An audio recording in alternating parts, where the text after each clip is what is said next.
नमस्कार। योजना, संकल्पना सहकार से समृद्धि योजना से उपलब्धि।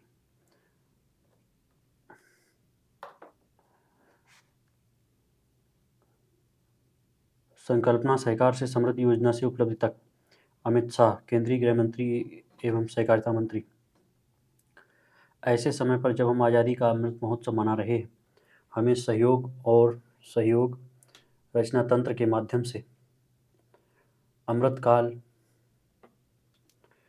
के दौरान विश्व की अर्थव्यवस्था में अग्रणी स्थान हासिल करने के लिए खुद को तैयार करना चाहिए। यह सहयोग आधारित आर्थिक मॉडल है जिसमें संतुलित क्षेत्रीय विकास को बढ़ावा देने और स्थानीय उद्यमियों को विश्व स्तरीय आयाम देने के लिए प्रेरित करने की क्षमता है। मंत्रालय प्रधानमंत्री के सहकार से समृद्धि के स्वप्न को साकार करने एवं सरकार के समग्र नजरिए के माध्यम से सरकार की पहल को लागू करने हेतु एकजुट एवं संगठित दृष्टिकोण का पालन करने के लिए प्रतिबद्ध है।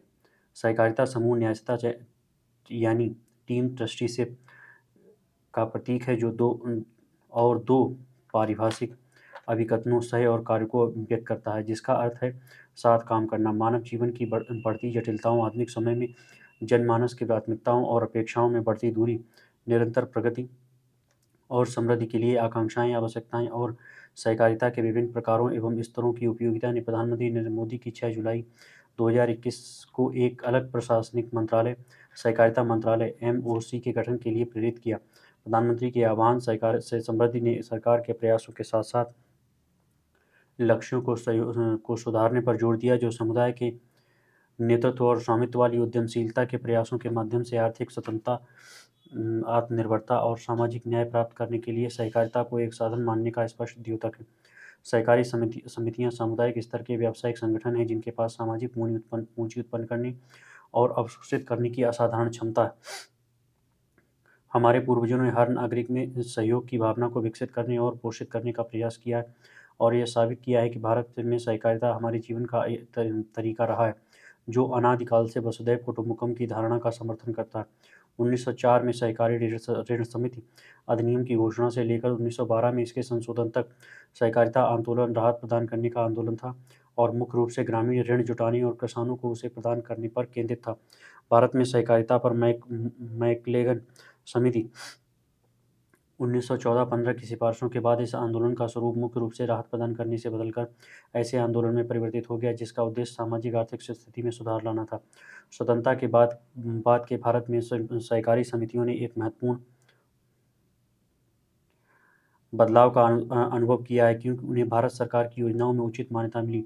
भारत में सहकारी समितियों का एक समृद्ध इतिहास रहा है और यहाँ 8.54 लाख सहकारी समितियाँ हैं, जिनमें से 80% सहकारी गैर ऋण समितियाँ हैं और 20% सहकारी ऋण समितियाँ हैं।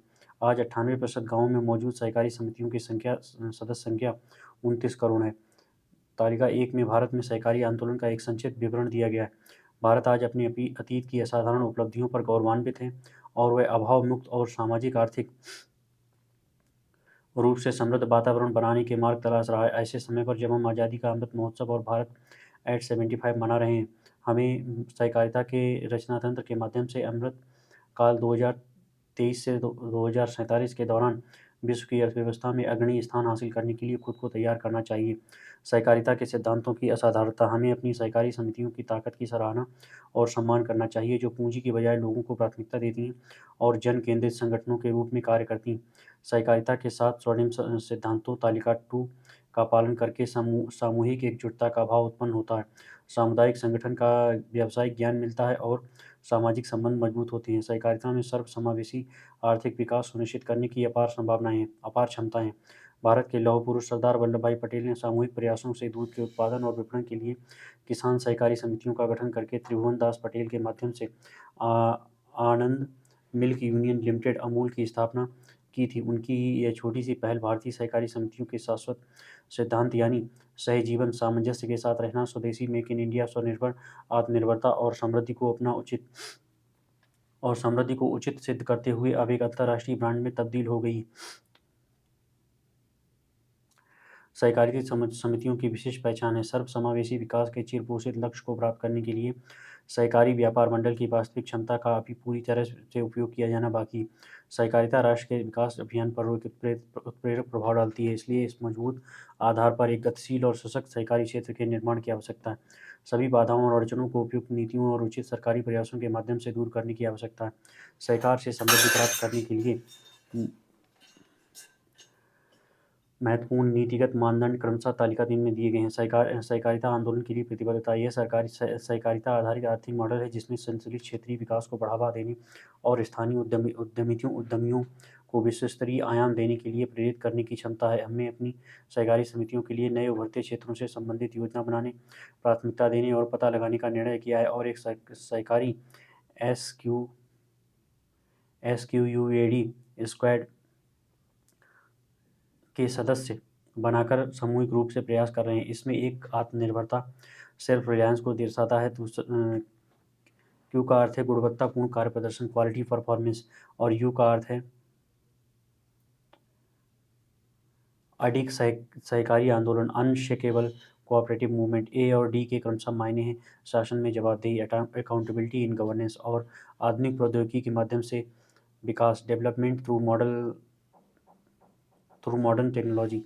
अक्सर अवसरों की पहचान, मुद्दों और चुनौतियों का समाधान एवं विधायी नियंत्रण एवं सहकारी समितियों के संवर्धन के बीच एक अच्छा संतुलन बनाकर सहकारी समितियों को पुनर्जीवित करने की अत्यधिक आवश्यकता महसूस की गई।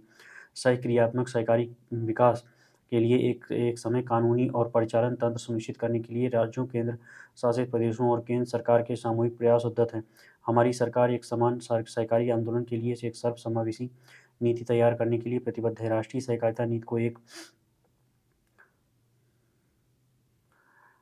समिति अध्यक्ष सुरेश प्रभु द्वारा अंतिम रूप दिया गया है। नीति दस्तावेज से हमें न केवल सहकारी आंदोलन को मजबूत और व्यापक बनाने के लिए बल्कि आत्मनिर्भरता प्राप्त करने हेतु सहकारिता आधारित समावेशी आर्थिक विकास मॉडल को बढ़ावा देने और विस्तृत रूप प्रदान करने के लिए विश्वसनीय रोडमैप प्रदान करने की अपेक्षा है। जुलाई 2021 और मई 2023 के दौरान मंत्रालय ने सहकारी विकास पहलों को व्यापक प्रोत्साहन देने के उद्देश्य से 8 महत्वपूर्ण नीतिगत मामलों पर सफलतापूर्वक अनुमोदन प्राप्त किया। स्थापना के बाद से सहकारिता मंत्रालय सहकारी क्षेत्र के लिए कारोबारी माहौल को सुगम बनाने के लिए विभिन्न मुद्दों और चुनौतियों को समेकित करने, संकलित करने और उनका विश्लेषण करने और समाधान खोजने में हितधारकों के साथ सक्रिय रूप से जुड़ा हुआ है। सहकारी समितियों के विकास के लिए सकारात्मक परिणाम देने वाली हाल की अथक पहलों और प्रयासों को तालिका 6 में दर्शाया गया है। मॉडल उपनियम PACS को जीवित बनाना। PACS के लिए मॉडल उपनियम तैयार किए गए हैं और राज्यों, केंद्र शासित प्रदेशों को उपयुक्त ढंग से अपनाने के लिए भेज दिए गए हैं, जिसमें जमीनी स्तर पर एक जीवंत और सशक्त बहुउद्देशीय और बहुआयामी सहकारी संस्कृति का सृजन हो सके। अब तक 22 राज्य, केंद्र शासित प्रदेशों ने मत्स्य पालन, डेयरी, भंडारण, गोदामों, सामान्य सेवा केंद्रों, CSC, बैंकिंग, पत्राचार और नवीन एवं नवीकरणीय ऊर्जा और अन्य उभरते हुए क्षेत्रों से संबंधित गतिविधियों को लेकर 25 से अधिक व्यावसायिक गतिविधियों की गारंटी देने के लिए मॉडल उपनियमों को अपनाया है। मॉडल उपनियमों में परिचालन दक्षता, पारदर्शिता और सामूहिक सामुदायिक विकास के प्रति जिम्मेदारी बढ़ाने की क्षमता।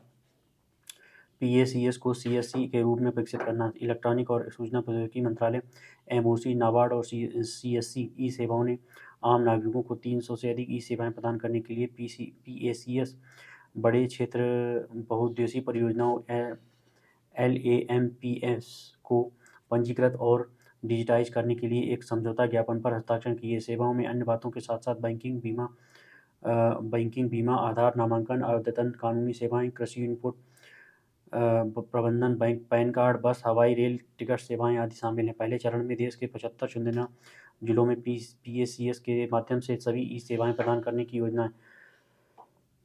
CSC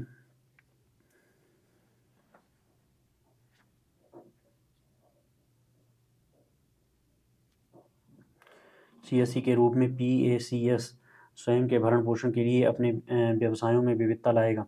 PACS को FPO के साथ एकीकृत करना। सहकारी समितियां किसान उत्पादक संगठनों FPO को बढ़ावा देने के लिए तैयार हैं। भारत सरकार ने कृषि एवं किसान कल्याण मंत्रालय की मौजूदा FPO योजना के तहत NCDC को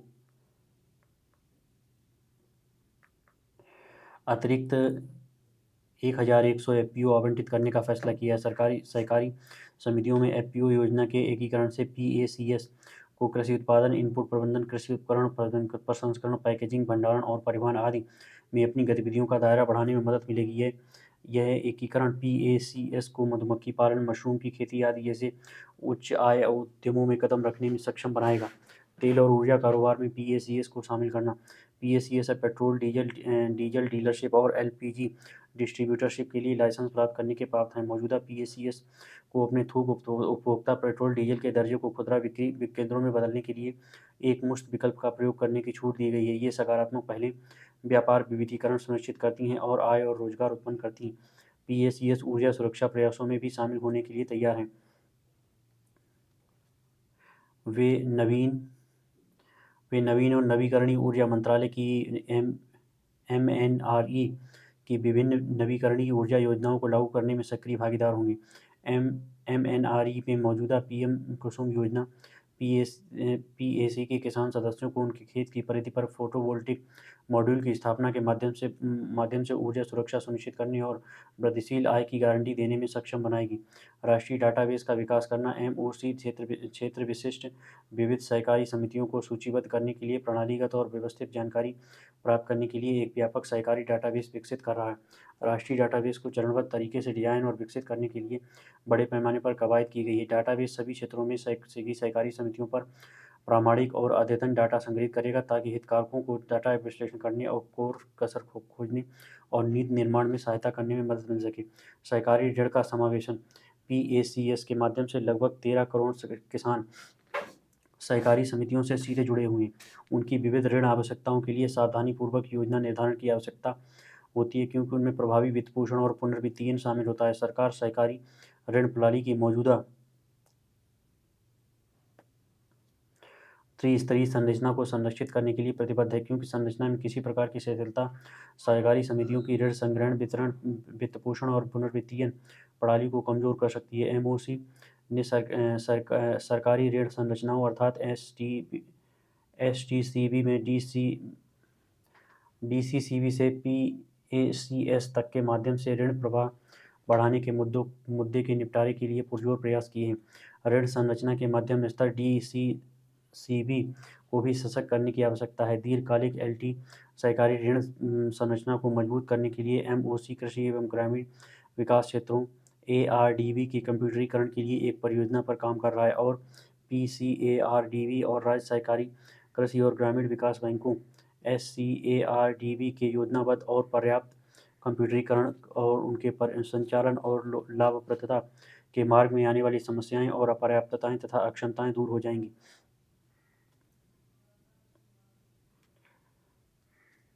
सहकारी शिक्षा और प्रशिक्षण में सुधार लाना। हम सहकारी समितियों के प्राथमिक सदस्यों को शिक्षा और प्रशिक्षण प्रदान करने पर अधिक जोर दे रहे हैं जिससे केंद्र सरकार द्वारा सहकारी समितियों के विस्तार और विकास के लिए उठाई गई पहलों को उन्हें अवगत किया जा सके।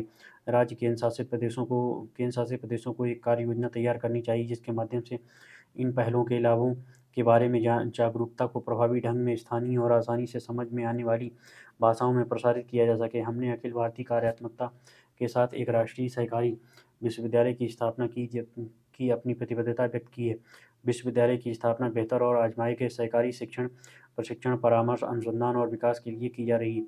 विश्वविद्यालय की स्थापना के माध्यम से सहकारी शिक्षण और प्रशिक्षण के लिए एक व्यापक, एकीकृत और मानकीकृत संरचना तैयार की जाएगी। विश्वविद्यालय उच्च राष्ट्रीय प्रशिक्षित कार्यबल की स्थानीय और पर्याप्त आपूर्ति सुनिश्चित करते हुए मौजूदा कार्यबल की क्षमता निर्माण की मार्ग को भी पूरा करेगा। निष्कर्ष और आगे का रायता। मंत्रालय प्रधानमंत्री के सहकार से समृद्धि के स्वप्न को साकार करने एवं सरकार के समग्र नजरिए के माध्यम से सरकार की पहल को लागू करने हेतु एकजुट और संगठित दृष्टिकोण का पालन करने के लिए प्रतिबद्ध है। सहकारी समितियों के योगदान का प्रधानमंत्री के $5 ट्रिलियन की भारतीय अर्थव्यवस्था की लक्ष्य प्राप्ति और किसानों की आय बढ़ाने पर कई गुना प्रभाव पड़ेगा। इसे पूरा करने के लिए हमें समुदाय स्तर पर प्राथमिक सहकारी समितियों को सक्रिय रूप से सशक्त और पुनर्जीवित करने की तरजीह देनी चाहिए। पीएसी को सक्रिय और जीवंत बनाने के लिए हम सभी को एकजुट होकर काम करना होगा, अपने दृष्टिकोण पर आम सहमति बनानी होगी और पीएसीएस के सशक्तिकरण की दिशा में मंत्रालय की पहल के प्रभावी कार्यान्वयन में मदद करनी होगी। सहकारी समितियों की सुचारू और सतत प्रगति सुनिश्चित करने के लिए विभिन्न मुद्दों की पहचान करने और उनका समाधान खोजने की आवश्यकता है। कुछ महत्वपूर्ण मुद्दे जिन पर तत्काल ध्यान देने की आवश्यकता है, वे हैं: नंबर 1, सहकारिता के विस्तार में प्रादेशिक और क्षेत्रीय असंतुलन में कमी, नियामक जटिलताओं की पूर्ति करना। नंबर 2, प्रशासन, नेतृत्व और परिचालन प्रणालियों में सुधार। नंबर 4, पेशेवर प्रबंधन सुनिश्चित करना। नंबर 5, आजमाए गए संरचनात्मक सुधार उपायों और उपाधि को शुरू करना। सहकारी आंदोलन के अन्य महत्वपूर्ण आयाम जिन पर व्यापक समीक्षा के बाद पर्याप्त और सक्रिय ध्यान देने की आवश्यकता हो सकती है, वे हैं: सहकारी समितियों के केंद्रीय रजिस्ट्रार और अन्य रजिस्ट्रार के बीच एक प्रभावी संवाद और समन्वय तंत्र स्थापित करना, सहकारी सिद्धांतों और लोकतांत्रिक मूल्यों, पारदर्शिता की प्रक्रियाओं का पालन करना, इक्विटी संरचना और विविधीकरण सहित बुनियादी ढांचे को मजबूत करना, उद्यमशीलता, ब्रांडिंग, विपणन को बढ़ावा देना और प्रौद्योगिकी को अपनाना, प्रशिक्षण, शिक्षा का आदान प्रदान और सदस्यों का प्रशिक्षण, नई सहकारी समितियों का गठन और संवर्धन और सामाजिक सहकारी समितियों को बढ़ावा देना। मंत्रालय की पहल में ग्रामीण स्तर से लेकर राष्ट्रीय स्तर तक प्रभावी, सर्वसमावेशी, बहुआयामी, जीवंत सहकारी परिवेश सुनिश्चित करने के लिए सभी हितधारकों के साथ एक टीम के रूप में काम करने की परिकल्पना की गई है। इसका उद्देश्य राज्यों, केंद्र शासित प्रदेशों में सहकारी समितियों के एक समान और त्वरित विस्तार की दिशा में हमारी कोशिश में सामूहिक प्रयासों को सुनिश्चित करना है। यह कार्य कठिन प्रतीत हो सकता है, लेकिन प्राप्य है। यह सहकारी आंदोलन के नेताओं और संघीय प्रमुखों के दृढ़ और सामूहिक प्रयासों की मांग करता है। सहकारी संरचना के सदस्यों के भीतर प्रगति की आशा जगाने के लिए समान सामूहिक प्रयास का विस्तार करना समय की आवश्यकता है। सहकार से समृद्धि की परिकल्पना को सही अर्थों में साकार किया जा सकता है यदि हमारी सामुदायिक व्यवसाय इकाइयाँ लोगों को सामूहिक क्रियाशीलता की निहित क्षमता का उपयुक्त रूप से उपयोग करती और सामाजिक आर्थिक प्रगति के सहकारिता आधारित मॉडल की मूल धारणा के अनुरूप कार्य करती।